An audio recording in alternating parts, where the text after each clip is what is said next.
आपने हमारे लिए रास्ता खोला। क्या बात। बगावत का पहला कदम याद है? बिल्कुल याद है। क्या था? बगावत का पहला कदम यही था जब मैंने एक प्ले किया अपने अम्मी अबू को बताए बगैर। कमर्शियल प्ले किया मैंने, इंग्लिश लैंग्वेज में था वो, लेकिन मैंने घर पे नहीं बताया और मैंने किया, लेकिन बाद में मैंने बता दिया। और फिर मैंने अपने अम्मी अबू से कहा कि आप एक बार बस आके मुझे परफॉर्म करते देख लें।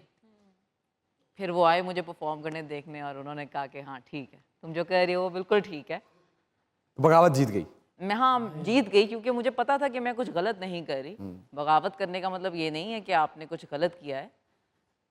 बगावत करने का मेरे लिए मतलब यही है कि मैं अपनी असलियत जी रही थी, मैं अपने साथ ऑथेंटिक रहने की कोशिश कर रही हूँ, और यही बगावत है बहुत लोगों के लिए, लेकिन मेरे लिए बस ये जीना है। ओए वाह वाह वाह। कमेंट्स नहीं पढ़ती? बिल्कुल पढ़ती हूँ, जब मौका मिलता है। अब तो इतने सारे आते हैं कि किसको टाइम मिलता है। लेकिन आप ट्रोलिंग का भी निशाना रहती बिल्कुल हैं। बिल्कुल। लेकिन मैंने ये देखा है इमरान कि चूँकि हम सब ही ट्रोलिंग का निशाना रह चुके हैं, अब मैं उसको एक बहुत अलग नज़रिए से देखती हूँ। वो क्या है? वो ये है कि मैं अब ज़िंदगी को ज़्यादा तजस्सुस और हमदर्दी से देखती हूँ।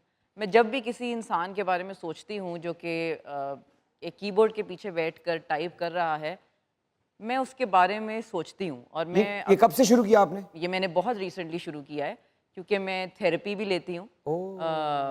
मैं ख़ुद की बेहतरी के साथ बहुत कमिटेड हूँ। मैं जब सोचती हूँ कि कोई इंसान कोई इतनी जहरीली बात अगर आपसे कह रहा है, तो मैं सोचती हूँ कि वो उसकी ज़िंदगी में क्या चल रहा होगा, क्या क्या मुश्किलात होंगी उसकी ज़िंदगी में, कौन कौन सी वो जंगें लड़ रहा होगा पर्सनल लेवल पे। एम्पैथी। हाँ, एम्पैथी, बिल्कुल।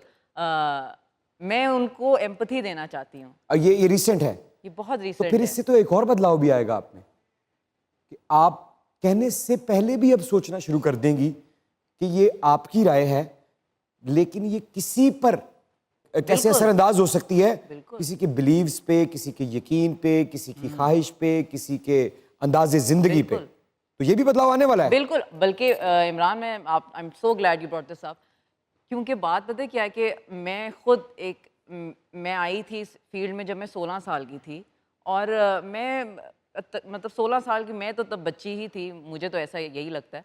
और मैं फिर मीडिया के सामने ही तकरीबन बड़ी हुई हूँ। तो मेरी जो भी राय थी, जो कि शायद राय हो गई, कोई भी मैंने कमेंट पास किया, ओपिनियन दिया हो किसी के बारे में, चाहे वो कोई भी हो, चाहे वो किसी भी बारे में हो, मतलब तो आपको एहसास है कि वो, आपको एहसास है कि वो नहीं देना चाहिए था? मतलब हाँ, मैंने कोई भी अगर किसी की दिल आज़ारी की हो, मैंने नादानी में कोई बात की हो। आपका बहुत शुक्रिया। तो अगर आप इस बात को एक्सेप्ट कर रही हैं और कन्फेस कर रही हैं, तो ये आपका शुक्रिया। वही बात है कि नादानियाँ तो सबसे होती हैं, लेकिन हमसे जो नादानियाँ हुई वो सबके सामने थीं।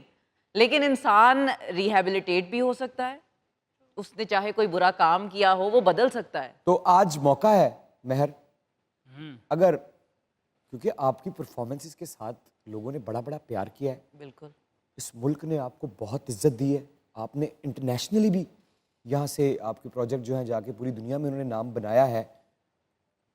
अगर आपको ये बेहतर लगता है, कि आपको ये लगता है कि आपके किसी कहे से किसी की दिल आज़ारी हुई है, तो कैमरे में आप उनसे बात कर सकती हैं सामने। बिल्कुल। मैंने किसी की भी कभी भी दिल आज़ारी की हो, मेरे मुंह से कोई कड़वे लफ्ज़ निकले हों,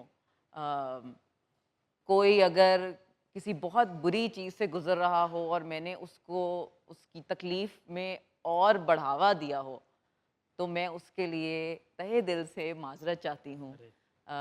मैं ख़ुद भी बड़ी हो रही थी, और अब मुझे लगता है कि मैंने वो मैच्योरिटी हासिल कर ली है जहाँ पर मैं ये मान सकती हूँ कि मैं हमेशा सही नहीं हूँ। क्या बात है, क्या बात, क्या बात है। I am a student of life. क्या बात। अस्सलाम वालेकुम। अस्सलाम वालेकुम।